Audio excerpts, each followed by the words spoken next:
President Mike Pence he spoke at the Munich Security Conference Saturday, and it got so awkward. Take a look. Who has worked with these members of Congress to strengthen America's military might and to strengthen the leadership of the free world.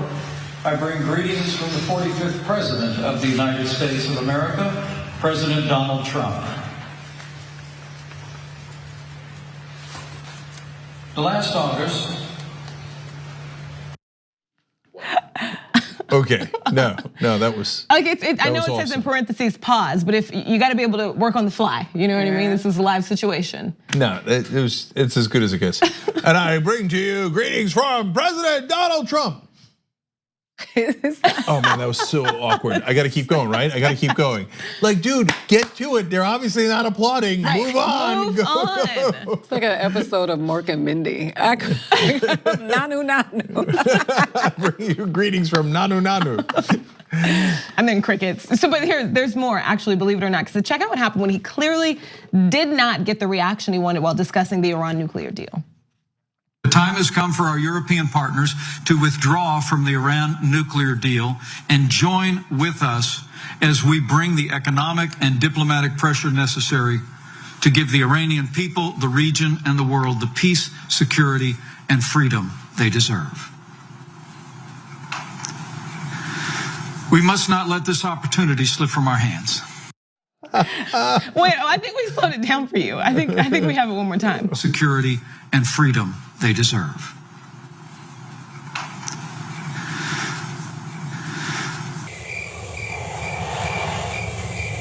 That was my favorite part. Was the head shake like, nope, not gonna get applause on that one either. Nope. And he's like, and he waits and he's like, nope, not on that one either. Wait, does this remind you of anything though, Jeb? Get back in the business of creating a more peaceful world. Please clap. Forever ridiculous. Likability, there you go. That's your likability. First of all, he looks like Fire Marshal Bill. So let's get on record that he does. But you know what's funny is that the shirt should say the United States versus everybody. That's what the shirt, because that's what it's looking like. It's coming down to we got beef with everybody right now. Yeah, and so that's a great point. And so like Pence comes out there and slaps everybody across the face, and because we withdrew from the Iran deal and the Europeans didn't, and they don't want us to, and they think that's greatly destabilizing, and Iran is still holding up their end of the deal. And so Pence comes in with this bull about, okay, we got to go get Iran because they are a threat to all the things that they say in ridiculous speeches in America about freedom and wonderful things and apple pie and mom. And normally in America, people are like, yeah, God damn Iran, I can't believe they're against apple pie, right? Whereas in Europe, they're like, yeah, no, not buying it. Right, because they're like, the big deal here is actually safety for the world. Yeah. This is nothing to joke about or to make, it's like, it's not a pep rally. Yeah. The Iranian people too. Yeah, and one of the other issues that he brought up was withdrawing from some of the arms treaties. And what Angela Merkel talked about and what Germany's concerned about and the Europeans are concerned about is, well, when you withdraw from those arms treaties, we're left in the middle. And so now there is nothing to restrain further missiles in Russia, maybe even China, etc. So you want me to applaud for you putting us in great jeopardy? Right. Whether it's the withdrawing from the Iran deal where we stopped their nuclear program.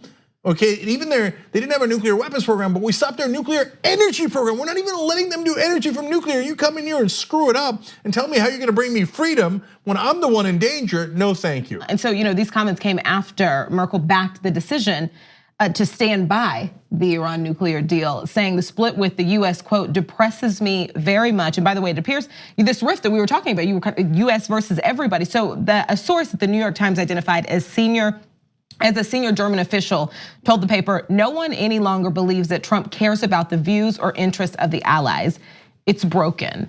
This is just like a scary thing.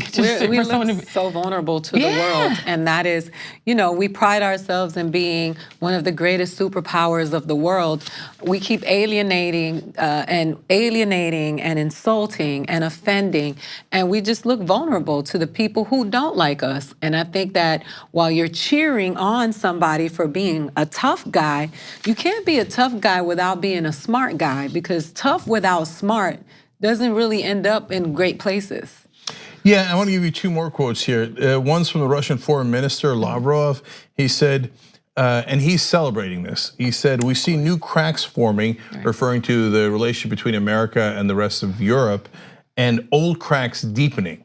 So he's like, yes, right now. And this is a great point. NATO is about the idea, and all of our alliances in essence are about the idea that if someone is attacked, we will defend them. Now Trump has put that into question. And once you put that into question, then the alliance is worth a lot less. And it actually encourages aggression. And then, and even if a new president comes in, a lot of these leaders are saying, yeah, but how do we know when you're not gonna get another Trump later? Yeah. And so now we can't rely on America in the ways that we used to for security, et cetera, which then leads them to their own arms races potentially, which then again is a further destabilizing effect on the whole world.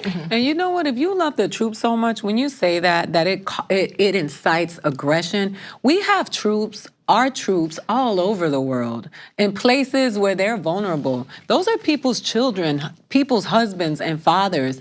And I just think that when I say we look vulnerable to the rest of the world, who do we lose first? Our soldiers. And these people are supposed to be so pro military, but the military is always the casualty of war, right? And it's just disgusting. The director of the Europe program of the German Marshall Fund said, basically New York Times explaining, if there's any ambiguity, he said Russia and China know that the security guarantee is no longer real. And so that's the biggest underlying problem. So not surprising that Pence was not well received at the Munich Security Conference, but I'll tell you who was. Anna Kasparian. And she interviewed many heads of state and Madeleine Albright, former Secretary of State for us.